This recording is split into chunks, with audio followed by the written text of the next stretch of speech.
अगर हम हिस्ट्री के बारे में समझ रहे हैं तो हिस्ट्री को शुरुआत कहाँ से करना है और हिस्ट्री को ले कहाँ तक जाना है। हिस्ट्री ह्यूमैनिटीज के बच्चे जो होते हैं ना, ह्यूमैनिटीज वाले, वो बड़े कमाल के बच्चे होते हैं भैया। तो आपको ये पता चलेगा कि कोई महान राजा था तो क्यों था, कोई राजा बर्बाद हो गया तो क्यों हो गया। हिस्ट्री का बच्चा कुछ महान राजा, कुछ महान एडमिनिस्ट्रेटर के बारे में जान रहा है और उसके सारे पॉलिसी के बारे में जान रहा है। इस टाइम पीरियड में देखोगे अपने हिंदुस्तान के अंदर में दो बड़े थिंकर का जन्म हुआ, दो महान थिंकर का जन्म हुआ। एक का नाम आपने सुना होगा। और एक बात देखना है ना, whenever we study history we have to keep in mind the time period कि भगवान को पाने के लिए तुम इतना सारा काम क्यों करते हो। कोई जरूरत नहीं है, बस दो चीज कर लो, भगवान मिल जाएंगे। बोला क्या करूं। अंग्रेज जब इंडिया में आए ना तो उन्होंने इंडिया के अलग अलग रीजन में, है ना, टैक्स वसूलने के लिए 3 रेवेन्यू सिस्टम लाए, है ना। उन 3 रेवेन्यू सिस्टम बहुत फेमस है। टर्म को देख के बिल्कुल ऐसा नहीं समझिएगा, अभी हमारे सामने अच्छा मौका है कि हम अपने टर्म को ज्यादा बेहतर बना ले।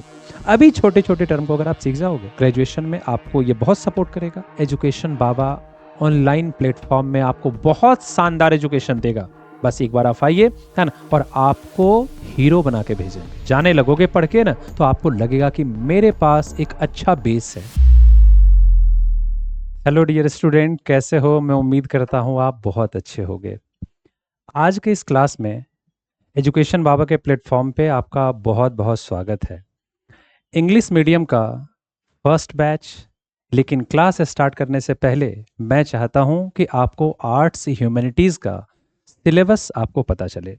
तो आज मैं इंग्लिश मीडियम के क्लास का सबसे पहले हिस्ट्री का सिलेबस आपको समझाऊंगा। क्योंकि देखिए, अगर हमें किसी भी चीज़ों को पढ़ना हो, है ना, तो पढ़ने से पहले हमें उसके बारे में जानना चाहिए। जैसे मान लीजिए अगर हमें कहीं जाना हो तो आज हम लोग क्या करते हैं, पहले गूगल मैप लगा लिए, है ना, या किसी से हम पूछते पूछते वहां तक जाते हैं।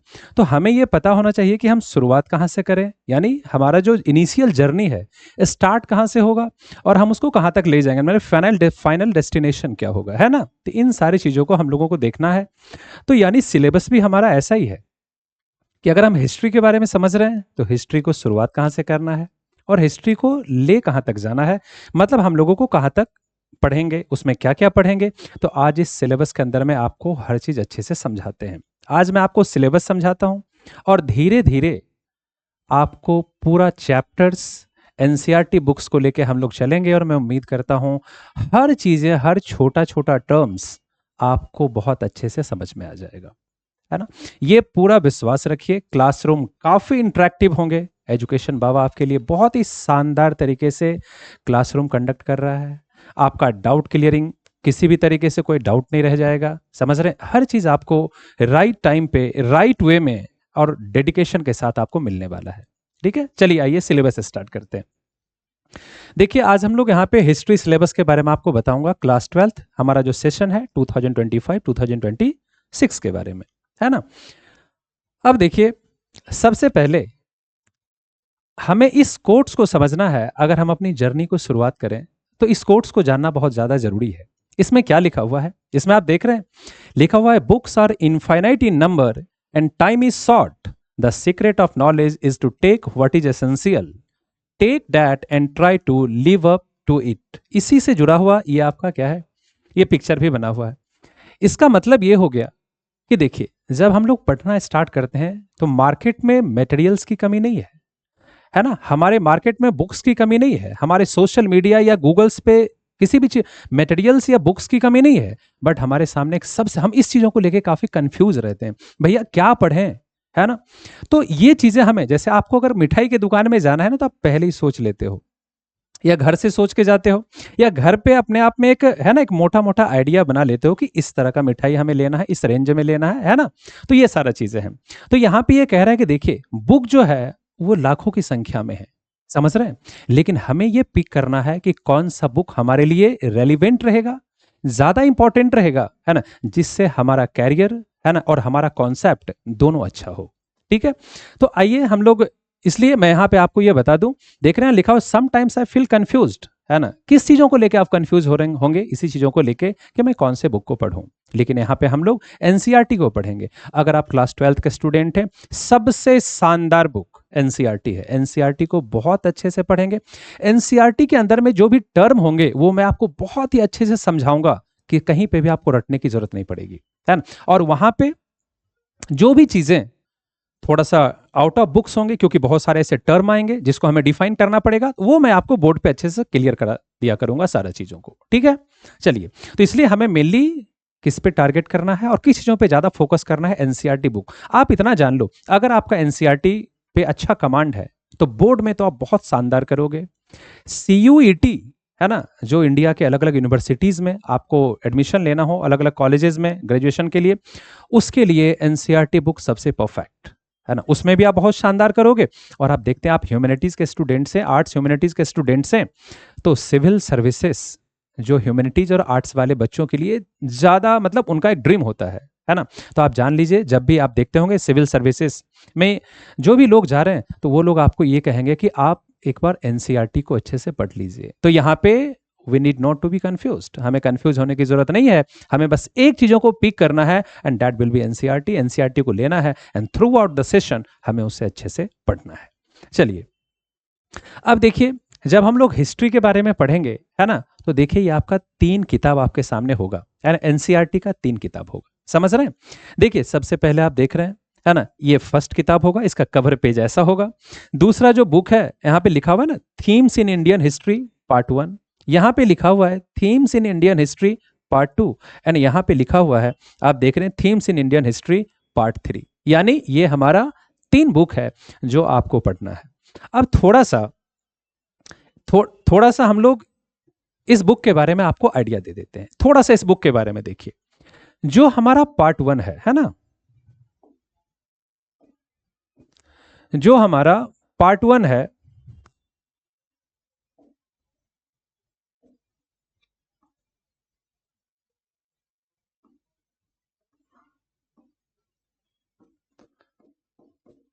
जो हमारा पार्ट 1 है ना, जो हमारा पहला बुक होगा जिसको हम लोग पार्ट 1 कह रहे हैं, ठीक है, उसमें टोटल हम लोगों को 4 चैप्टर पढ़ना है। कितने चैप्टर पढ़ने हैं? 4 चैप्टर पढ़ने हैं, समझ रहे हैं ना।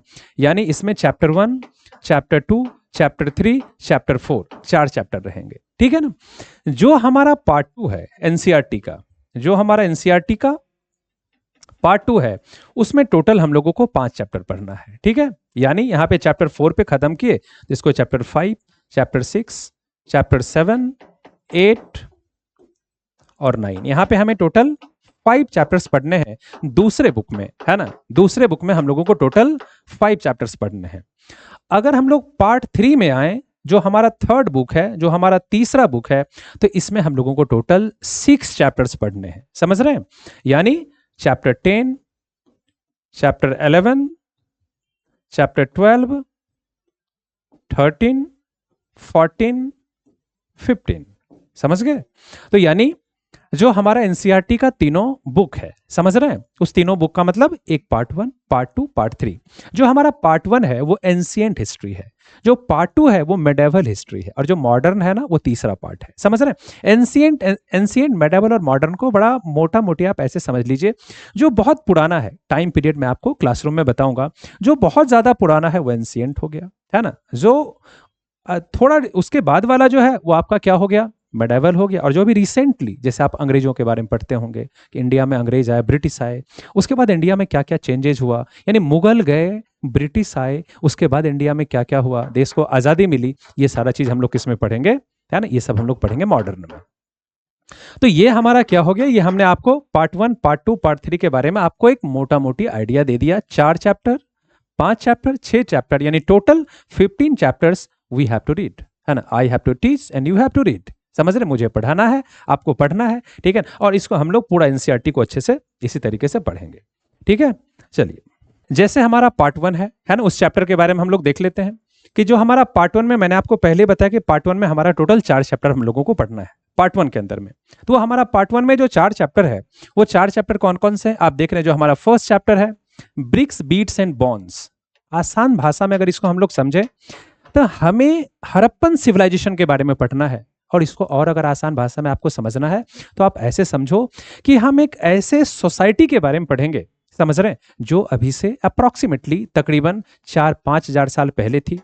वो सोसाइटी कैसा था, जैसे आज इंडिया का सोसाइटी है, तो आप देखते होंगे भारत के अंदर में कौन से धर्म के लोग रह रहे हैं, है ना। भारत के अलग अलग धर्मों के या भारत के लोगों का खान पान क्या है, है ना, भारत के लोगों का इकोनॉमिक एक्टिविटी क्या है, समझ रहे हैं, भारत के लोग कौन कौन से भगवान की पूजा करते हैं, समझ रहे हैं बात, यही सारी चीजों को यहाँ पे भी पढ़ना है। यानी सारा चीज वही जानना है, कुछ भी इसमें नहीं है, बिल्कुल आसान है। बस हमें ये जानना है कि हड़प्पा के लोग यानी 4 से 5 हजार साल पहले वाले जो लोग थे, उनका खाना पीना क्या था, है ना, उनका इकोनॉमिक एक्टिविटीज क्या था, है ना, वो कौन कौन से भगवान को मानते थे, समझ रहे हैं। अब देखो कितना इंटरेस्टिंग है ना, समझ रहे हैं, कि सोचो कि भैया आज हम इस भगवान को पूजा कर रहे हैं, तो उस समय लोग कौन से भगवान की पूजा करते होंगे। आपके दिमाग में एक लगता होगा ना कि 5 हजार साल पहले भी क्या लोग भगवान की पूजा करते थे, तो कौन से भगवान होंगे, समझ रहे हैं। आज हम लोग दुनिया के दूसरे देशों के साथ व्यापार करते हैं, क्या उस समय भी लोग व्यापार करते होंगे, समझ रहे हैं। तो कैसे करते होंगे, उनका रूट क्या होता होगा व्यापार करने का, समझ रहे हैं। ये सारा चीज हमें क्या करना है। आज आप इंडिया के बारे में कहते हो, इंडिया के इंपॉर्टेंट शहर कौन कौन से हैं, तो यहां पे देखेंगे भैया हड़प्पा के कौन कौन से इंपॉर्टेंट शहर थे, तो आपके दिमाग में अच्छा एक तो हड़प्पा था, एक तो मोहनजोदड़ो था, एक तो चन्हुदरो था, ये सब कुछ अलग अलग शहरों का, यानी बस सीधा कंपैरिजन कर लो कि आज का शहर तो उस समय का शहर, आज का खान पान तो उस समय का खान पान, है ना, आज का टाउन प्लानिंग तो उस समय का टाउन प्लानिंग, आज की इकोनॉमिक एक्टिविटी तो उस समय की इकोनॉमिक एक्टिविटी, आज के गॉड तो उस समय के गॉड, समझ रहे हैं। यही हम लोगों को क्या करना है, फर्स्ट चैप्टर के अंदर में हम लोगों को पढ़ना है, समझ रहे हैं। तो ये सब चीजों को हम लोगों को पढ़ना था। अब देखो दूसरा जो हमारा चैप्टर है, दूसरे चैप्टर में क्या लिखा हुआ है, किंग्स, फार्मर्स एंड टाउन्स, समझ रहे हैं। एक बड़ा इंपॉर्टेंट चीज है, देखो यहां पे जब हम लोग क्लास स्टार्ट करेंगे तो आपको बड़ा बेसिक तरीके से समझाऊंगा। देखो यहाँ पे टाइम फ्रेम दिया हुआ है, समझ रहे हैं ना, कि देखो जब आप हिस्ट्री पढ़ोगे तो आपके दिमाग में एक चीजें आना चाहिए, पढ़ तो रहे हैं, किस टाइम पीरियड को लेकर पढ़ रहे हैं। तो ये वाला टाइम पीरियड बहुत पुराना है, हड़प्पा वाला, मैंने बोला 4-5 हजार साल पहले। अब ये देखो इसका टाइम पीरियड क्या है, तो यहाँ पे लिखा हुआ है 600 BC टू 600 AD। क्लास में जब हम लोग आएंगे तो आपको समझाएंगे BC और AD में क्या डिफरेंस है, बड़ा आसानी से आपको समझ में आ जाएगा, समझ रहे हैं ना। तो एक टाइम फ्रेम दे दिया कि इस पर्टिकुलर टाइम पीरियड में, समझ रहे हैं, राजा के बारे में, फार्मर्स के बारे में, शहरों के बारे में, समझ रहे हैं ना। तो अगर मैं आपको बताऊं, ये जो सेकेंड चैप्टर है, इसमें मेनली आपको दो बड़े बड़े इंपायर के बारे में पढ़ना है ना, दो बड़ा साम्राज्य के बारे में पढ़ना है। एक आपको आप पढ़ेंगे, है ना, उसका नाम होगा मौर्यन इंपायर। मौर्यन इंपायर मतलब जिसका एक महान राजा आप लोग नाम सुनते होंगे, उसका नाम था अशोका द ग्रेट, कहते हैं ना। तो अशोका के बारे में पढ़ेंगे, यानी वो उस मौर्यन इंपायर का एक महान राजा था, समझ रहे हैं ना। और उसके कुछ इंपॉर्टेंट पॉलिसीज को देखेंगे, और इतना शानदार शानदार चीजें आपको देखने को मिलेगा कि बड़ा मजा आ जाएगा, समझ रहे हैं। दूसरा एक बड़ा इंपायर के बारे में हम लोग पढ़ेंगे, और वो होगा गुप्ता इंपायर, समझ रहे हैं, गुप्त साम्राज्य, ठीक है ना। तो ये देखेंगे, उसके उसमें भी एक दो बड़े महान राजा होंगे, जिसमें एक महान राजा समुद्रगुप्त का नाम आप देखेंगे, और भी राजाओं के नाम आप पढ़ेंगे, समझ रहे हैं। उसके अलावा तीसरा टॉपिक में आप देखेंगे, ऐसे वो एनसीईआरटी में पहला ही टॉपिक है, उसमें 16 महाजनपदाज, महाजनपद का मतलब होता है 16 बड़े बड़े राज्य, 16 बड़े बड़े राज्य। तो आपको ये पता चलेगा इस टाइम पीरियड में यानी अभी से तकरीबन सोचिए 2000 साल पहले, है ना, 2000 क्या BC दिया हुआ है, अभी से सोचो 2600 ईयर्स बिफोर, यानी 2400-2500 साल पहले अभी से अगर आप देखेंगे तो भारत के अंदर में 16 बड़े बड़े राज्य हुआ करते थे। वो कौन सा राज्य था, आप जैसे आप देखेंगे, जैसा बिहार वाला रीजन है, तो इसमें इसमें कुछ इंपॉर्टेंट राज्य थे, लेकिन एक बड़ा राज्य था जिसका नाम था मगध, और वहीं का एक महान मगध इंपायर बहुत फेमस था, और वहां का राजा भी आपने सुना अशोका के बारे में। तो यहाँ पे 16 बड़े बड़े राज्य जिसको महाजनपद कहा जाता है, समझ रहे हैं ना। उसके अलावा बड़े बड़े इंपायर के बारे में जानेंगे, उन राजा के पॉलिसी के बारे में जानेंगे, और कुछ छोटे छोटे राज्यों के बारे में जानेंगे, और बड़ा मजा आएगा। आपको लगेगा कि यार ये राजा, देखो राजा बनने की हर किसी की चाहत होती है, आपकी भी इच्छा होगी, अरे यार, है ना, मैं राजा बनूं, है ना, मैं अधिकारी बनूं। तो आपको ये पता चलेगा कि कोई महान राजा था तो क्यों था, है ना, कोई राजा बर्बाद हो गया तो क्यों हो गया, समझ रहे हैं ना। अगर कोई राजा महान था तो उसका एडमिनिस्ट्रेशन कैसा था, और अगर कोई राजा कमजोर था तो उसका एडमिनिस्ट्रेशन कैसा था। इससे आपको एक बहुत बड़ा लर्निंग मिल जाएगा कि हाँ यार, अगर हमें राजा बनना है तो हमारा एडमिनिस्ट्रेशन कैसा होना चाहिए, है ना। तो आप सोचो, हिस्ट्री आपको ये आइडिया दे दिया है कि नहीं, कि एक महान राजा, एक महान एडमिनिस्ट्रेटर का लक्षण क्या है, समझ रहे हैं। तो ये सब चीज हम लोग यहां पे पढ़ेंगे। अब देखो तीसरा वाला जो चैप्टर है ना, उसमें लिखा हुआ है किनशिप, कास्ट एंड क्लास। यहां पे देख रहे हैं, इसका टाइम पीरियड भी वही टाइम पीरियड है, समझ रहे हैं। और मेनली इसमें आपको महाभारत के बारे में आपको पढ़ना है, समझ रहे हैं, महाभारत से जुड़ा हुआ चीजें पढ़ना है। और आप ये जान पाएंगे कि पहले है ना, डिफरेंट डिफरेंट तरह की कौन सी शादियां हुआ करती थी, जैसे आप देखेंगे, है ना। तो आप उस इसमें एक इंपॉर्टेंट बुक के बारे में पढ़ेंगे। जैसे देखो, आज आप लोग कॉन्स्टिट्यूशन बोलते हो ना कि भैया भारत का, है ना, भारत का सुप्रीम डॉक्यूमेंट यानी constitution is the supreme document of Republic of India. जैसे हम बोलते हैं ना कि भारत का एक सबसे बड़ा डॉक्यूमेंट क्या है, तो कॉन्स्टिट्यूशन है। तो आप देखेंगे उस समय एंशिएंट इंडिया में हमारा मनुस्मृति हुआ करता था, law book of ancient India, है ना। जो उस समय का लॉ बुक जो है, जो उस समय के सोसाइटी को गवर्न करता था, समझ रहे हैं, उससे हमको बहुत सारा चीजें पता चलता है कि उसमें राजा का ड्यूटी क्या होना चाहिए, उस समय कौन, है ना, कौन कौन सी शादियां होती थी, कौन से शादी को बेहतर माना गया, कौन से शादी को इंफीरियर माना गया यानी अच्छा नहीं माना गया, अनसोशल माना गया। समझ रहे बातों को। तो यानी यहाँ पे डिफरेंट तरह के हम लोग शादियों के बारे में पढ़ेंगे, यहाँ पे भी कुछ इंपॉर्टेंट राजाओं के बारे में पढ़ेंगे। तो ये सब हमारा क्या हो जाएगा तीसरा चैप्टर में, समझ रहे हैं। अब देखो चौथा चैप्टर जो हमारा है, फोर्थ चैप्टर, जो थीम 4 लिखा हुआ है ना, फोर्थ चैप्टर, यहाँ पे लिखा हुआ है थिंकर्स, बिलीव्स एंड बिल्डिंग्स। समझ रहे हैं। देखो इतिहास का बच्चा एक पुराने सोसाइटी को जान गया, है ना, कि वो सोसाइटी 5000 साल पहले कैसा हुआ करता था। हिस्ट्री का बच्चा, है ना, आप देख रहे हैं कुछ महान राजा, कुछ महान एडमिनिस्ट्रेटर के बारे में जान रहा है और उसके सारे पॉलिसी के बारे में जान रहा है। हिस्ट्री का बच्चा अलग अलग तरह के शादियों के बारे में जान रहा है, उस समय के कॉन्स्टिट्यूशन के बारे में जान रहा है कि उस समय का जो मनुस्मृति था वो क्या हुआ करता था, है ना, शादियां कौन सी होती थी, सोसाइटी कैसे रेगुलेट होता था, है ना। और हिस्ट्री का बच्चा देखो चौथा चैप्टर क्या दिया हुआ है, thinkers, believes and buildings. Thinkers, समझ रहे हैं ना। देखो आप भी थिंकिंग करते हो, मैं भी थिंकिंग करता हूं, लेकिन ये दुनिया के महान थिंकर हुए। और इसमें मेनली देखना टाइम पीरियड देख रहे हो, सबका वही है, कंटेंट बदल गया। टाइम पीरियड वही है, कंटेंट बदल गया। समझ रहे हैं। अब यहां पे देखना, यहां पे राजा वाला कंटेंट था, शहरों वाला कंटेंट था, यहां पे, है ना, शादी वाला कंटेंट होगा, कास्ट वाला, कास्ट और क्लास क्या होता है ये सब हम लोग आपको समझाएंगे, ठीक है कि नहीं, वर्ना सिस्टम क्या हुआ करता था, ये सब चीजों के बारे में आपको समझाएंगे। यहां पे देखो इसी टाइम पीरियड में ये थोड़ा सा रिलीजियस एस्पेक्ट है, रिलीजियस एस्पेक्ट है ना। तब देखोगे इस टाइम पीरियड में, देखोगे अपने हिंदुस्तान के अंदर में दो बड़े थिंकर का जन्म हुआ, दो महान थिंकर का जन्म हुआ। एक का नाम आपने सुना होगा, गौतम बुद्धा। गौतम बुद्धा ऐसे तो वो सिद्धार्थ थे, है ना, लेकिन उन्होंने अपने लाइफ में उस स्टेज को अटेन किया, उसके बाद वो बुद्धा कहला, यानी सिद्धार्थ, है ना, बिकेम बुद्धा। समझ रहे बातों को। तो एक तो हम लोग गौतम बुद्धा के बारे में पढ़ेंगे, और दूसरा जो हमारा इंपॉर्टेंट टॉपिक रहेगा, है ना, यानी दूसरे थिंकर के बारे में और भी 2-3 जानना है, लेकिन ये दो महान के बारे में ज्यादा पढ़ना है। और एक होगा महावीर स्वामी, जैनिज्म से जुड़ा हुआ। तब देखो दो महान थिंकर, है ना, और उनके बिलीफ्स, यानी ये इतने जो महान थिंकर थे, जो महापुरुष थे, उनका बिलीफ क्या था, वो क्या मानते थे दुनिया के बारे में, है ना, बर्थ के बारे में, रीबर्थ के बारे में, गॉड के बारे में। समझ रहे हैं। वो क्या, मतलब इसके बारे में वो क्या कहते थे कि गॉड होते हैं कि नहीं होते हैं, है ना, बर्थ और रीबर्थ, है ना, क्या सच में होता है या नहीं होता है, इंसान का अल्टीमेट गोल क्या होना चाहिए, क्या करना चाहिए, जीवन का अंतिम लक्ष्य क्या होना चाहिए। समझ रहे हैं ये सारा चीजें। और उनके, अब मान लो ये बुद्धिज्म वाले हैं, जैनिज्म वाले हैं, तो उनका बिलीफ अलग होगा, और उनके बिल्डिंग्स यानी उनके, है ना, जो उस धर्म से जुड़ा हुआ टेम्पल्स हैं, मॉन्यूमेंट्स हैं, उसके बारे में हम लोग जानेंगे। तब सोचो दो महान धर्म के बारे में आपको ये बुक पढ़ाएगा। तो यानी पहला जो हमारा थीम है ना, वो हमारा ये 4 चीज पढ़ाएगा, और ये जो 4 चैप्टर है ये हमारे एंशिएंट इंडिया को कवर करेंगे। समझ रहे हैं। चलिए अब थोड़ा सा देखिए, ये हमारा पार्ट 2 हो गया। पार्ट 2 का मतलब अब दूसरे सीढ़ी पे चलते हैं। समझ रहे हैं ना। हाँ, अब क्या हो गया कि एक ही जगह पे घूमते घूमते जब आप, क्या होता कि अब जैसे मान लो एक ही, अगर आपको घूमने की इच्छा हो जाओ तो एक ही जगह पे बार बार घूमने जाओगे तो मजा नहीं आएगा, लगेगा कि थोड़ा सा डाइवर्सिटी होनी चाहिए, है ना, जगह को थोड़ा चेंज करके घूमना चाहिए, है कि नहीं। अब देखो जब दूसरा बुक पे हम लोग आएंगे तो देखो इसमें 5 चैप्टर्स है। दूसरे बुक में कितने चैप्टर है आप देख रहे हैं, theme 5, theme 6, theme 7, theme 8, theme 9, यानी टोटल 5 चैप्टर है। समझ रहे हैं। अब इन 5 चैप्टर के बारे में आपको क्या जानना है, और एक बात देखना, है ना, whenever we study history we have to keep in mind the time period, है ना, ये देख लेना सबका टाइम पीरियड अलग अलग है, तभी तो समझ पाओगे ना। अब जैसे मान लीजिए मैं राजाओं के बारे में पढ़ रहा हूं, तो आपको ले कौन सा राजा कब हुआ करता था, है ना, उसका टाइम पीरियड क्या था, उस राजा ने क्या किया, तो वो उस समय का सोसाइटी कैसा था, उस समय का इकोनॉमी कैसा था। समझ रहे हैं। तो उसका एडमिनिस्ट्रेशन कैसा था, एक टाइम पीरियड उससे हमें पता चल जाता है।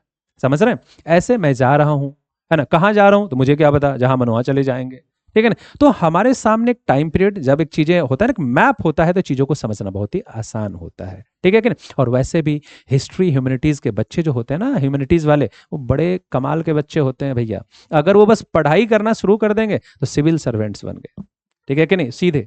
लेकिन उसके लिए पहले हमें बेसिक जानना है, ठीक है ना। अगर आपका बेसिक अच्छा हो, फाउंडेशन अच्छा हो, एनसीईआरटी अच्छा हो, तो आप किसी भी फील्ड में ठीक ठाक करोगे, लाइफ में भी बड़ा मजा आएगा। मस्ती करो, लेकिन कुछ होना तो चाहिए ना, जिससे कि हम अपने आप पे प्राउड फील कर सकें। तो बस वो प्राइड के साथ मस्ती थोड़ा अच्छा होता है, समझ रहे बातों को। इसलिए सारा चीज करना है, बट अपने आप के लिए कुछ अच्छा भी करना है। अब देखो यहाँ पे क्या दिया हुआ है। देखो 5वां जो चैप्टर है, उसमें दिया गया कि through the eyes of travellers, है ना, perceptions of society 10th to 17th centuries, है ना। अब देखो यहाँ पे एक टर्म दिया गया है ना, ट्रैवलर्स। इसका मतलब एक चीज जान लो कि आप देखोगे कि जैसे मैं 2-3 नाम आपको बताऊंगा, है ना, कि दुनिया के अलग अलग कंट्री से कुछ ट्रैवलर्स इंडिया में आए। जैसे एक ट्रैवलर का नाम था अल बिरूनी, है ना। दूसरा ट्रैवलर का नाम है इब्न बतूता, मतलब इंडिया वाले नहीं है, दूसरे देश से आएंगे। तीसरा ट्रैवलर का देखेंगे नाम है फ्रांसवा बर्नियर, और भी ट्रैवलर हैं, समझ रहे हैं। अब वो दूसरे देश से, है ना, आप सोचो आप दूसरे शहर जाते हो तो आपको अनजान लगता है, वो दुनिया के दूसरे देशों से इंडिया आए, है ना। और इंडिया में वो कुछ दिन बिताए और उन्होंने देखा कि भाई इंडिया का सोसाइटी कैसा है, इंडिया में कौन से धर्म के लोग है रहते हैं, है ना, इंडिया का पॉलिटिकल इंस्टीट्यूशन कैसा है, भारत के लोग खाते पीते क्या है, का क्लाइमेट कैसा है, का किसान कैसा है, क्या प्रोड्यूस करता है, यही सब देखेंगे ना, समझ रहे हैं। और ये सब देखने के बाद वो क्या करते हैं, अपने अकाउंट्स में लिखते हैं। जैसे आप लोग डायरी मेंटेन करते होगे ना कभी, तो वो अपने अकाउंट्स में लिखते हैं, तो उनका अकाउंट हो गया ट्रैवलर्स अकाउंट, और ट्रैवलर्स अकाउंट को ही ट्रैवल न्यूज कहा जाता है, समझ रहे हैं। और आप सोचो, अगर ये हमसे अभी से 1000 साल पहले आए, अगर ये अभी से 1000 साल पहले आए, तो आप सोचो कि 1000 साल पहले आके वो क्या करते हैं, है ना। वो अपना उनका 1000 साल पहले का अकाउंट्स जब आज के हमारे हिस्टोरियन पढ़ते हैं, तो उनको ये पता चलता है कि 1000 साल पहले का सोसाइटी कैसा था,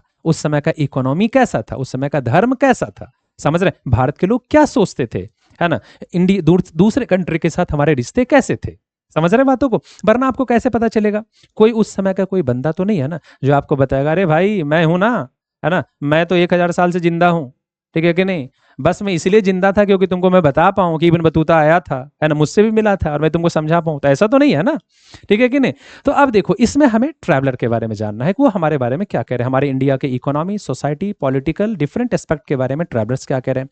अब चैप्टर 6 में देखो, है ना, भक्ति सूफी ट्रेडिशन, समझ रहे, देखो भाई ये बड़ा कमाल, ये तो एकदम धार्मिक चीजें हैं, है ना, धर्म से जुड़ा हुआ चीजें हैं और बड़ा कमाल का चीजें हैं। बस कॉन्सेप्ट आपका अच्छा होना चाहिए, समझ रहे हैं ना।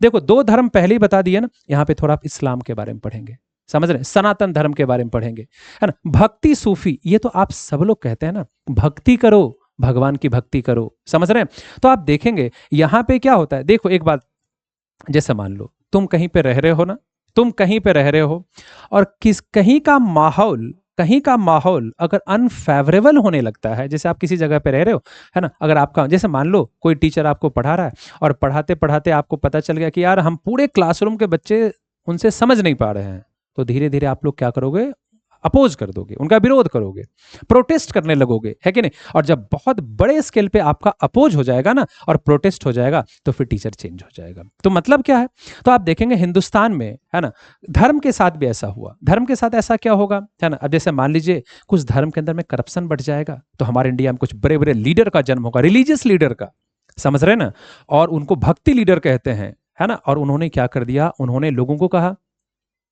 कि भगवान को पाने के लिए तुम इतना सारा काम क्यों करते हो, कोई जरूरत नहीं है, बस 2 चीज कर लो, भगवान मिल जाएंगे। बोला क्या करूं, तो बोला लव एंड डिवोशन, है ना, भगवान से प्रेम करो, है ना, और अपने आप को डिवोट कर दो, सरेंडर कर दो कि भैया मेरा कुछ नहीं है, जो है तेरा है ना, मेरा सारा चीज तेरे को अर्पण है। समझ में आ रहा है बातों को, यही मूवमेंट भक्ति मूवमेंट कहला गया, समझ रहे हैं। और इस्लाम में वही मूवमेंट हो जाएगा तो सूफी मूवमेंट कहला जाएगा, यानी भक्ति और सूफी रिलीजन से जुड़ा है ना। और इन दोनों ने क्या किया बताइए, अपने धर्म को ईज बनाने का, सिंपल बनाने का काम किया। और उन्होंने सीधा कहा कि देखो इतना पूजा पाठ चढ़ावा ये सब को की कोई जरूरत नहीं है। If you want to attain salvation, अगर तुम्हें भगवान की प्राप्ति करनी है ना, भगवान को देखना है, भगवान से अपनी कोई बातें मनवाना है, तो तुम डायरेक्ट क्या करो, लव एंड डिवोशन से ईश्वर को पा सकते हो, है ना। ये सिंपल चीज है, यही पूरा चैप्टर में। तो उन लीडर का नाम क्या क्या होगा, तो आपको यहाँ पे मैं आपको उन सारे लीडर का नाम बताऊंगा कि वो कौन कौन थे, समझ रहे हैं ना। तो उनके सारे, उन सब के बारे में, भक्ति मूवमेंट आया तो सूफी मूवमेंट में आपको मैं कबीर दास के बारे में, कबीर का नाम आप सुने होंगे ना,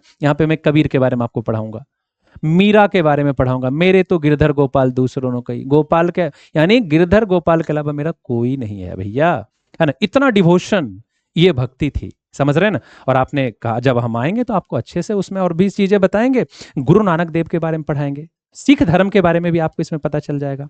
अरे सूफी मूवमेंट में आएंगे तो आप देखेंगे अजमेर शरीफ के अंदर में, आप सुनते हो ना, अजमेर शरीफ के दरगाह पे लोग जाते हैं, वहां पे एक सूफी संत, उनका नाम है शेख मोइनुद्दीन चिश्ती, उनका दरगाह है, तो वहीं पे लोग जाते हैं, चादर चढ़ाते हैं, तो यानी वो सूफी संत हुआ करते थे। तो यहाँ पे आप देखेंगे ये सब बड़े लीडर थे जिन्होंने उस पर्टिकुलर रिलीजन में एक रिफॉर्मेशन लाया, है ना, आसान बनाया, लोगों को कहा भगवान तक लव एंड डिवोशन से पहुंच जाओ।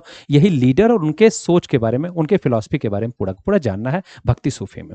अब देखो यहाँ पे क्या दिया हुआ है ना, चैप्टर 7 जो आपका है ना, यहाँ पे देख रहे हो, इन इंपेरियल कैपिटल विजयनगर, यहाँ पे एक बड़े से साम्राज्य के बारे में, मेडाइवल टाइम में अगर मैं आपको बताऊं, है ना, ये समझ लो 14 टू 16 सेंचुरी, 14 टू 16 सेंचुरी, समझ रहे हैं ना, के बीच में आप देखेंगे हिंदुस्तान के अंदर में एक बड़ा साम्राज्य हुआ करता था, साउथ इंडिया के अंदर में, साउथ इंडिया में बोल रहा हूं ना, है ना, उसका नाम था विजयनगर साम्राज्य, समझ रहे हैं। तो जैसे मैंने क्या बोला, चैप्टर 2 में आप जाएंगे तो चैप्टर 2 में मैंने आपको बताया था ना कि वहां पे आप एक पढ़ेंगे मौर्यन इंपायर, एक पढ़ते गुप्ता इंपायर, मौर्य गया तो काफी सालों बाद गुप्ता आया, और आप देखेंगे आगे चल के साउथ में एक बड़ा महान साम्राज्य, एक बड़ा साम्राज्य आया, उसका नाम था विजयनगर इंपायर, समझ रहे हैं। इसके एक महान राजा हुए थे, उनका नाम था कृष्ण देव राय, है ना। और जब पढ़ेंगे तो उनके चर्चे भी पढ़ेंगे, तो देखो भैया यहां भी तुम जानोगे कि महान राजा कोई कैसे बना, है ना, उसका एडमिनिस्ट्रेशन कैसा था, तब तुम्हें लगेगा कि हाँ, हिस्ट्री पढ़ा हूं, राजा के बारे में पढ़ा हूं,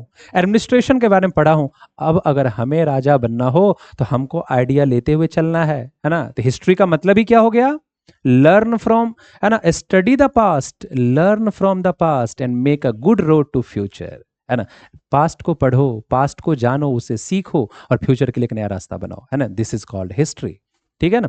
तो आप देखिए वहां पे इसके बारे में पढ़ेंगे। चैप्टर 8 अगर आप देखोगे, चैप्टर 8 और 9, तो ये तो मैं आपको एक साथ पढ़ाऊंगा, ये कंप्लीटली मुगल के बारे में, मुगल समझ रहे हैं ना, बाबर से शुरू होता है और लास्ट में बहादुर शाह जफर पे खत्म होता है। बाबर सुने होंगे, बाबर का बेटा हुमायूं, हुमायूं का बेटा अकबर, मुगलों में सबसे महान राजा अकबर को माना जाता है, समझ रहे हैं। तो यानी उन्हीं के बारे में देखेंगे इन दोनों चैप्टर्स में, राजाओं के बारे में, उन राजा के, है ना, क्रॉनिकल्स के बारे में, यानी उनके अकाउंट्स के बारे में, समझ रहे बातों को, उसी के टाइम में, है ना, उस राजाओं के टाइम में, है ना, उस समय के पीजेंट के बारे में, जमींदार्स के बारे में, है ना, उस समय के उस समय का जो राज्य था कैसा हुआ करता था, उनके किसान कैसे होते थे, लैंड रिवेन्यू सिस्टम, है ना, कितना टैक्स वसूला जाता था किसानों से, ये सारा चीज यानी कंप्लीटली मुगलों के बारे में हमें जानना है, समझ रहे हैं ना। जैसे आप देखेंगे अकबर को महान राजा, मुगलों में अकबर को महान राजा कहा गया, तो हुआ ही, ऐसा क्यों कहा जाता है कि नहीं, तो ये भी आप सारा चीज आप देख पाएंगे यहाँ पे, समझ रहे हैं बातों को। तो ये सब हमारा क्या हो जाएगा, चैप्टर 8-9 में हम लोग ये कवर कर लेंगे, ठीक है ना। अब देखो ये जो हमारा तीसरा बुक है, तीसरा बुक ये कंप्लीटली मॉडर्न है, मॉडर्न का मतलब रिसेंट में तुम पढ़ोगे, है ना, पढ़ोगे रिसेंट वाले चीजों को, समझ रहे हैं। और आप कुछ चीजें क्लास 10th में भी पढ़े होंगे, बस वही चीजों को यहाँ पे थोड़ा सा ज्यादा डिटेल में पढ़ना है, समझ रहे हैं।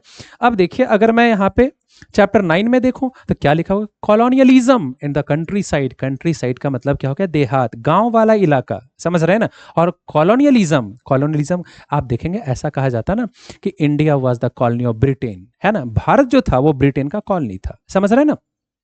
अब ब्रिटेन ताकतवर था, है ना, अब ताकतवर कंट्री आया, है ना, अपने मिलिट्री का यूज करके हमारे इंडिया को क्या कर लिया, ऑक्यूपाई कर लिया, और उसने कहा कि अब मैं इंडिया मेरे कंट्रोल में है, और अब इंडिया का पॉलिटी, इंडिया का इकोनॉमी, इंडिया का सोसाइटी, सारा चीज कैसा होगा मैं तय करूंगा। इसी प्रोसेस को कॉलोनियलिज्म बोला गया। तो कॉलोनियलिज्म क्या हुआ, जब एक ताकतवर कंट्री आता है, अपने मिलिट्री का यूज करके किसी कंट्री को अपने कंट्रोल में ले लेता है और उसका सारा सिस्टम को अपने अकॉर्डिंग रेगुलेट करता है, तो उसी को हम लोग क्या बोलते हैं, कॉलोनियलिज्म। तो इंडिया किसका कॉलोनी था, है ना, ब्रिटिश का, ब्रिटेन के बारे में। अब ब्रिटेन आएंगे तो ऑब्वियसली बात है हिंदुस्तान, ग्रामीण है ना, काफी अच्छी खासी आबादी हिंदुस्तान गांव में बसती है ना। एग्रीकल्चर होता है, ठीक है कि नहीं। तो वो इंडिया में आए थे, पार्टी तो नहीं देने आए होंगे ना कि चलो भैया मैं तो आया हूं, मैं इतने बड़ा, मैं दुनिया में एक साम्राज्य कायम कर लिया हूं, मैं मेरे पास बहुत धन दौलत है, आओ मैं तुमको बहुत बड़ा पार्टी देने वाला हूं, ऐसा नहीं है। वो इंडिया में आए, उनका एक ही मकसद है, पूरी दुनिया से उनका एक ही मकसद था, ज्यादा से ज्यादा फायदा कमाओ, यानी economic interest, not more than, कहते उस नॉट लेस देन दिस, उससे कम कुछ भी नहीं, सीधा इकोनॉमिक इंटरेस्ट को फुलफिल करो। How to fulfil the economic interest, ठीक है कि नहीं, है ना। How to gain maximum profit, समझ रहे हैं कैसे, है ना, लोगों से ज्यादा से ज्यादा फायदा कमाया जाए। इसी के लिए वो क्या किए थे बताइए, इंडिया में आए थे। तो आप देख रहे हैं इन्हीं कॉलोनियलिज्म और कंट्री साइड में जब आप जाएंगे आप देखेंगे कि उनके टाइम में, है ना, अंग्रेजों के टाइम में जमींदार कैसे थे, ब्रिटिश के टाइम में जमींदारी सिस्टम का, जमींदारी मतलब अंग्रेज जब इंडिया में आए ना, तो उन्होंने इंडिया के अलग अलग रीजन में, है ना, टैक्स वसूलने के लिए 3 रेवेन्यू सिस्टम लाए, है ना। उन 3 रेवेन्यू सिस्टम बहुत फेमस है। एक पढ़ेंगे आप जमींदारी सिस्टम, एक पढ़ेंगे आप रैयतवारी सिस्टम, एक पढ़ेंगे आप महालवारी सिस्टम। सिस्टम का नाम से ज्यादा मत जाइएगा, सारा चीज आसान है ना। आप कोई भी टर्म को देख के बिल्कुल ऐसा नहीं समझिएगा, अभी हमारे सामने अच्छा मौका है कि हम अपने टर्म को ज्यादा बेहतर बना ले। अभी छोटे छोटे टर्म को अगर आप सीख जाओगे तो ज्यादा आपको फिर ग्रेजुएशन में आपको ये बहुत सपोर्ट करेगा, बेसिक अच्छा रहेगा तो, है कि नहीं। आगे, है ना, दूसरे आप कॉम्पिटिटिव एग्जाम की तैयारी करोगे वहां पे और बड़ा ज्यादा मजा आ जाएगा, समझ रहे हैं। तो बेसिक हमारा अच्छा होना चाहिए। जब फाउंडेशन अच्छा होगा ना तो उसके ऊपर में एकदम पूरा 20 तल्ला भी खड़ा कर दोगे तो चलेगा, मल्टी स्टोरेड बिल्डिंग भी, समझ में आ रहा है ना। तो याद रखना है। तो इसलिए यहाँ पे हमें इसके बारे में जानना है। अब देखो यहाँ पे क्या है, 11 चैप्टर जो हमारा है ना, वो है rebels and the Raj. Rebels and the Raj का मतलब क्या हो गया, यहाँ पे मेनली हमें 1857, आप लोग रानी लक्ष्मीबाई का नाम सुने होंगे ना, आप लोग वीर कुंवर सिंह का नाम सुने होंगे, आप लोग नाना साहब का नाम सुने होंगे, समझ रहे हैं कि नहीं। और याद रखिएगा 1857 रिवोल्ट, है ना, क्यों खास है, क्योंकि आपको मुगल के बारे में बताया ना कि मुगल के जो आखिरी राजा थे बहादुर शाह जफर टू, यहाँ पे उनका 1857 में उन मुगल का जो छोटा सा बचा हुआ राज्य था वो भी खत्म हो गया, समझ रहे हैं बातों को। 1857 में यहाँ पे रिवोल्ट ऑफ 1857 का नाम आप सुने होंगे, है ना, जिसमें बिहार के एक बड़े लीडर का नाम आता है बाबू वीर कुंवर सिंह, आरा के रहने वाले, है ना। आप रानी लक्ष्मीबाई का नाम सुनेंगे, ऐसे कुछ इंपॉर्टेंट लीडर का नाम सुनेंगे। तो यहाँ पे ये पढ़ेंगे आप कि भैया भारत के लोग, इंडिया में अंग्रेजों का शासन आया, है ना, तो इंडिया के लोगों ने इतना बड़ा रिवोल्ट क्यों किया, समझ रहे हैं, इतना बड़ा रिवोल्ट क्यों किया, ठीक है। उसके पीछे कारण क्या था, तो कई सारा कारण आपको समझाएंगे, है ना, कि उसका पॉलिटिकल कारण क्या था, उसका सोशल कारण क्या था, उसका इकोनॉमिक कारण क्या था, उसका इमीडिएट, इमीडिएट का मतलब, है ना, कि उस समय ऐसा क्या हुआ उस समय जिसके वजह से क्या हो गया, है ना, ये रिवोल्ट स्टार्ट हो गया। जैसे होता है ना कई बार आप लोग देखते होंगे, इमीडिएट का मतलब क्या हुआ, जैसे देखो सपोज कर लो कोई आपका दोस्त हो, है ना, आपको बार बार परेशान कर रहा हो, आप क्लास में बैठ रहे हो, वो आपको बार बार, है ना, कभी बाल खींच रहा हो, कभी शर्ट खींच रहा हो, है ना, कभी कुछ भी कर रहा हो, ठीक है ना, तो आप उसको नजरअंदाज करते रहते हैं। लेकिन एक ऐसा पॉइंट आता है ना जहां पे इतना गुस्सा आप करते हैं कि अपना सारा गुस्सा निकाल दिए, तो that was the immediate reason.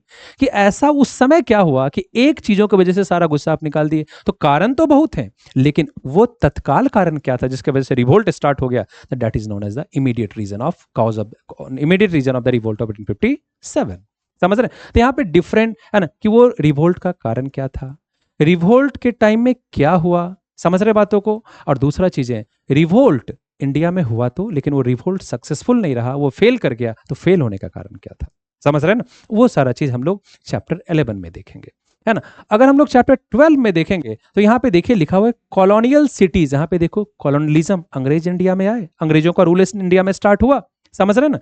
तो क्या वो शहर भी बसा है, तो कौन कौन सा शहर, जैसे आज आप बोलते हो मद्रास, मद्रास अब तो नहीं ना, चेन्नई को मद्रास, है ना, आज का जो चेन्नई है उसको पहले मद्रास कहा जाता था, ठीक है कि नहीं। तो जैसे आप बोलते हो मद्रास, बॉम्बे, अब बॉम्बे नहीं बोलते हैं, है ना, आप कहते होगे बंगाल, तो आप देखते होंगे कोलकाता हो गया, है ना, मद्रास हो गया, बॉम्बे हो गया। ये कुछ इंपॉर्टेंट, 3 इंपॉर्टेंट शहर हैं, है ना, जिसको इन्होंने अपने कमर्शियल पर्पस के लिए, एडमिनिस्ट्रेटिव पर्पस के लिए, है ना, बसाया था, है ना। तो आप देखेंगे यही उनका अर्बनाइजेशन है ना, उसका प्लानिंग उन्होंने क्या किया। इन 3 शहरों में उन्होंने कौन कौन से बड़े बड़े इंपॉर्टेंट बिल्डिंग्स बनवाए, चाहे वो रेलवे स्टेशन हो, है ना, या उनका एडमिनिस्ट्रेटिव ऑफिस हो, है ना, या उनके अधिकारियों का रहने के लिए जगह हो, समझ रहे हैं ना। तो इस तरीके से तो आप देखेंगे यहाँ पे 3 इंपॉर्टेंट शहर के बारे में आप पढ़ेंगे कि अंग्रेज इंडिया में है, और 3 इंपॉर्टेंट कौन सा शहर वैसा है, मद्रास, बॉम्बे और बंगाल के बारे में। उसका प्लानिंग पढ़ेंगे, कैसे शहर को प्लान तरीके से बसाया गया था और कौन कौन से इंपॉर्टेंट बिल्डिंग्स हुआ करते थे, ये यहाँ पे आप पढ़ेंगे। अब देखो चैप्टर 13, ये क्लास 10th में आपने पढ़ा है, Mahatma Gandhi and the nationalist movement, है ना। तो Mahatma Gandhi and the nationalist movement के बारे में जब आप पढ़ रहे होंगे तो यहाँ पे आपने क्या देखा, है ना, यहाँ पे मेनली आप देख रहे होंगे कि महात्मा गांधी, ये जो हम लोग चैप्टर जो आपने पढ़ा होगा ना उसमें 10 में, तो चैप्टर 10 में आपने क्या देखा होगा, कुछ मूवमेंट्स के बारे में आपने पढ़ा होगा। वो कौन कौन सा मूवमेंट होगा, नाम सुना होगा आपने, चंपारण सत्याग्रह के बारे में, है कि नहीं, या आपने सुना होगा अहमदाबाद सत्याग्रह के बारे में, ठीक है कि नहीं, सिविल डिसोबीडियंस, या आप ऐसे स्टार्ट करते होंगे ये रॉलेट एक्ट के बारे में, नॉन कॉपरेशन मूवमेंट के बारे में, चौरी चौरा इंसिडेंट के बारे में, समझ रहे हैं बातों को, साइमन कमीशन के बारे में, बस जान लीजिए। Mahatma Gandhi and the nationalist movement, इसमें आप ये देखेंगे 1915 में इंडिया में महात्मा गांधी साउथ अफ्रीका से आते हैं, है ना। तो जब साउथ अफ्रीका से वो आए तो उनके जो पॉलिटिकल गुरु थे, पॉलिटिकल गुरु, देखो भैया तुम्हारा एक ही गुरु, हर गुरु तो होगा नहीं। अब जैसे मान लीजिए कोई इंसान आपको जो सब्जेक्ट पढ़ाता है तो वो एक पर्टिकुलर सब्जेक्ट का गुरु हो गया। किसी ने कल के दिनों में आपको मोक्ष प्राप्त करा दिया, इनलाइटनमेंट, है ना, तो आप क्या कहते हो, वो मेरा आध्यात्मिक गुरु है ना। और राजनीति में अगर आप आगे जाते हो और किसी ने आपको आगे बढ़ने में, या किसी का आइडियल या किसी का सपोर्ट अगर आपको राजनीति में ऊपर ले गया, तो आप कहते हो ना कि ये मेरा पॉलिटिकल गुरु है। तो आप याद रखिएगा महात्मा गांधी के पॉलिटिकल गुरु थे, है ना। उन्होंने महात्मा गांधी को क्या किया, उन्होंने महात्मा गांधी को ये कहा कि भैया हिंदुस्तान के अंदर में पहले पूरे देश का एक बार भ्रमण करो, समझ रहे हैं, और पूरे देश का भ्रमण करके पहले देखो कि इंडिया का सिचुएशन क्या है, क्योंकि तुम अफ्रीका से आए हो, तुमको क्या पता है इंडिया का सिचुएशन क्या है। तो तुम जानो यहाँ के लोगों के, इस यहाँ का ग्राउंड जानो, यहाँ के लोगों का प्रॉब्लम्स जानो, और फिर इंडिया में तुम क्या करोगे, तभी तुम यहाँ को, जब तक जानोगे नहीं रूट, यहाँ का रूट काउज नहीं जानोगे, तब तक तुम यहाँ पे कोई भी सक्सेसफुली मूवमेंट लॉन्च नहीं कर सकते हो। और उनके गुरु का नाम था गोपाल कृष्ण गोखले, आप लोग नाम भी सुने होंगे, है ना। उसके बाद पूरा का पूरा उन्हीं के बारे में, है ना। 1915 के बाद फिर क्या होता है ना, तो लखनऊ सेशन होगा, चंपारण सत्याग्रह होगा, है कि नहीं, खेड़ा सत्याग्रह होगा, उसके अहमदाबाद सत्याग्रह होगा, रॉलेट एक्ट होगा, नॉन कॉपरेशन मूवमेंट होगा। ऐसे करके देश को आजादी दिला देंगे, है ना। आजादी के टाइम में क्या हुआ, देश का बंटवारा हो गया, तो वो सारा चीज हम लोग इसके अंदर में कवर करेंगे, ठीक है कि नहीं। और बहुत आसान तरीके से कुछ इंपॉर्टेंट एक्ट के बारे में आपको समझाएंगे। गवर्नमेंट ऑफ इंडिया एक्ट 1919 क्या था, अभी आपको भले हार्ड लग रहा होगा, लेकिन जब आप पढ़ेंगे तो आपको बड़ा आसानी से समझ में आ जाएगा। और देखो जब आप थोड़ा क्लास आगे बढ़े तो कुछ चीजें थोड़ा टफ तो लगना चाहिए ना, कुछ चीजें हमारे टफ कुछ भी नहीं है आपके लिए। आप ये सोचो कि इस चीजों को मैं पहली बार जान रहा हूं। जैसे कई बार क्या होता है कि कोई चीज आपके लिए टफ लगता है, क्यों टफ लगता है, क्योंकि आप पहले नहीं जानते थे या उसको समझने की कोशिश नहीं किए, है ना। बट जैसे once you get familiar with the subject, एक बार जैसे आप उसे सब्जेक्ट फैमिलियर हो जाओगे, चाहे वो इंसान हो या सब्जेक्ट हो या कंटेंट हो, आपको फिर वो आसान लगने लगेगा, है कि नहीं। तो आप टेंशन फ्री रहिए, बाकी सारा चीज आपको अच्छे से मिलेगा, ठीक है कि नहीं। हाँ, कुछ भी पूछेंगे आपको बहुत ही अच्छे से छोटा छोटा चीजें बताया जाएगा और आपके बेस को बहुत शानदार बना देंगे। अब उसके बाद देखिए यहाँ पे चैप्टर 14 है, यहाँ पे क्या लिखा हुआ, अंडरस्टैंडिंग पार्टीशन, देश का बंटवारा हुआ। आपको पता है ना, आज का जो हिंदुस्तान, आज का पाकिस्तान और आज का बांग्लादेश, है ना, ये पहले एक ही हुआ करता था, समझ रहे हैं। लेकिन आपको पता होगा 1947 में इंडिया से अलग होकर एक पाकिस्तान देश बन गया, और 1971 में उसी पाकिस्तान से अलग होकर एक बांग्लादेश बन गया, समझ रहे हैं ना। तो ये पार्टीशन को समझना है, बट मेनली कौन से, इंडिया से अलग होकर जो पाकिस्तान बना, वो पार्टीशन का दर्द कितना था। एक तरफ देखो आजादी मिली और एक तरफ आपका बंटवारा हुआ है, तो वो बंटवारा, है ना, तो आप वहां पे मैं आपको बताऊंगा कि बंटवारा का कारण क्या था, है ना, किस ग्राउंड पे बांटा गया, कौन सा रीजन पाकिस्तान को दिया गया, है ना। अगर कोई रीजन पाकिस्तान को दिया गया तो उसके पीछे कारण क्या था कि वही रीजन क्यों दिया गया, कौन से प्रिंसिपल को फॉलो किया गया, समझ रहे हैं। तो ये सारा चीज हम लोग देखेंगे। और उसके बाद बंटवारा होने के बाद, है ना, आप सोचिए लाखों लोग इंडिया से पाकिस्तान, पाकिस्तान से इंडिया आ रहे हैं, है ना, रेप हो रहा है, समझ, कम्युनल वायलेंस हो रहा है, किडनैपिंग हो रहा है ना, बहुत सारी चीजें हुआ। उस पार्टीशन के दर्द को और पार्टीशन के बेसिक प्रिंसिपल को आपको समझाएंगे और बड़ा आसान तरीके से। चलिए लास्ट में देखिए, अब देश आजाद हो गया, अब देश को चलाना है, तो कोई ना कोई, अगर मान लीजिए तुम पूरे देश को बोल दोगे कि भाई तुम अपने तरीके से देश चलाओ, तब तो हर कोई लीडर बन जाएगा, है ना। और कोई किसी से कम तो समझता नहीं है अपने आप को, सबको लगेगा मेरी बात क्यों ना हो, ठीक है नहीं? तो हुआ कि नहीं भैया, बातें यहां किसी की नहीं चलेगी, है ना। एक हम लोग एक सभा बनाते हैं, है ना। वो सभा बैठ के भारत के लिए एक संविधान बनाएगी, और उसी सभा को संविधान सभा कहा गया, यानी कॉन्स्टिट्यूएंट असेंबली, है ना। यानी एक असेंबली होगी जो इंडिया के लिए कॉन्स्टिट्यूशन बनाएगी, है ना। और वो जो कॉन्स्टिट्यूशन बनाने वाली जो असेंबली थी उसको क्या कहा गया, कॉन्स्टिट्यूएंट असेंबली, है ना। और उसने जो भारत को एक फाइनल डॉक्यूमेंट दिया उसी को कहा जाता है constitution of India, Republic of India, constitution of Republic of Indian, Bharat का संविधान। समझ रहे हैं ना। तो भारत का संविधान, है ना, से जुड़ा हुआ आपको कुछ इंपॉर्टेंट चीजें बताऊंगा ताकि आपको पता चले। अगर मान लीजिए आपसे कहते हैं ना कि व्हाट इज कॉन्स्टिट्यूशन, है ना, तो आप कहते हैं, कई बार आप ऐसा आसान तरीके से बोल देंगे कि constitution is a rule book of India. एक आसान तरीके से किसी ने कह दिया rule book of India, law book of India. किसी ने कह दिया supreme document of Republic of India, Bharat का सुप्रीम डॉक्यूमेंट। किसी ने यह कह दिया कि constitution is a set of rules and regulations on the basis of which a country is governed. ये रूल्स एंड रेगुलेशन का एक सेट है, उसमें कई सारे रूल्स एंड रेगुलेशन है जिसके बेसिस पे देश चलाया जाता है, कंट्री गवर्न होती है ना। जुडिशियरी हो, एग्जीक्यूटिव हो, लेजिस्लेचर मतलब पार्लियामेंट हो, सब उसी के अकॉर्डिंग चल रही है। पूरा का पूरा इंडियन सिस्टम संविधान के अकॉर्डिंग चल रहा है ना।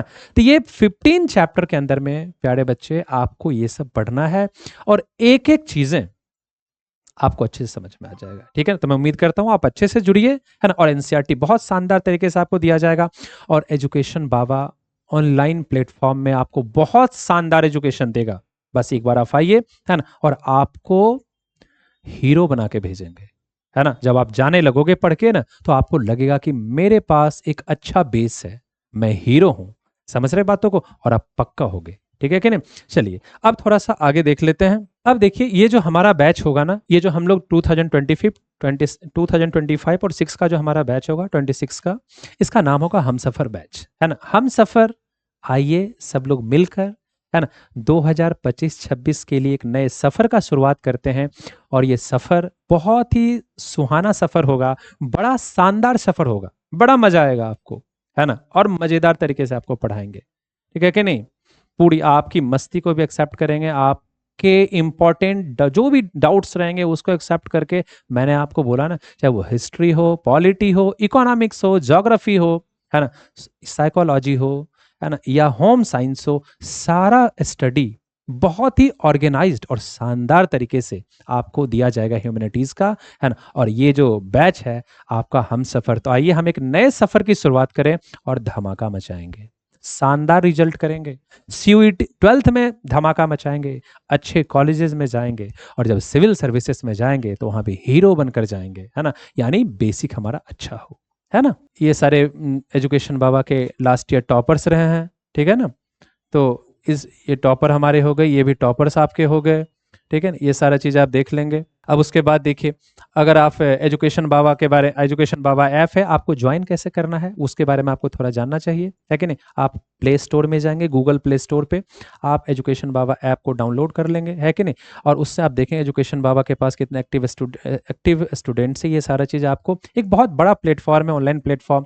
जब आप ऐप को डाउनलोड कर लोगे, है कि नहीं, तो फ़ोन से लॉगिन कर लीजिएगा, अपना 10 डिजिट का मोबाइल नंबर दे दीजिएगा अपना, जो यहाँ पे आपसे पूछा जाएगा, है ना। यहाँ पे देख रहे हैं लेट्स क्रिएट योर प्रोफाइल, अपने प्रोफाइल को क्रिएट करके कंटिन्यू करके आप आगे बढ़िए, ठीक है कि नहीं। अब आपको साइंस, आर्ट्स, कॉमर्स क्या पढ़ना है। अगर मान लीजिए आपको आर्ट्स पढ़ना है तो यहाँ पे आप सेलेक्ट करेंगे, ठीक है नहीं, और अपने पैकेज को जाके खरीदेंगे, हम सफर बैच 2026 आर्ट्स ऑल सब्जेक्ट, ठीक है। तो ये सारा चीज़ आपका हो जाएगा, ठीक है। दूसरा चीज़ है, अगर आपको कोई भी क्वेरीज हो, किसी भी तरह का कोई भी प्रॉब्लम हो, आपके पास ये मोबाइल नंबर दिए हुए हैं, एंड 87, ये जो मोबाइल नंबर आपके पास यहाँ दिए हुए हैं, इस मोबाइल नंबर पे आप कॉल करके अपने सारे कोई डाउट को क्लियर कर सकते हैं। तो ये मैंने आपको हिस्ट्री के सिलेबस के बारे में आपको बता दिया, यही आपका 2 मोबाइल नंबर रहेगा। तो चलिए फिर हम लोग एक नए जर्नी की शुरुआत करते हैं।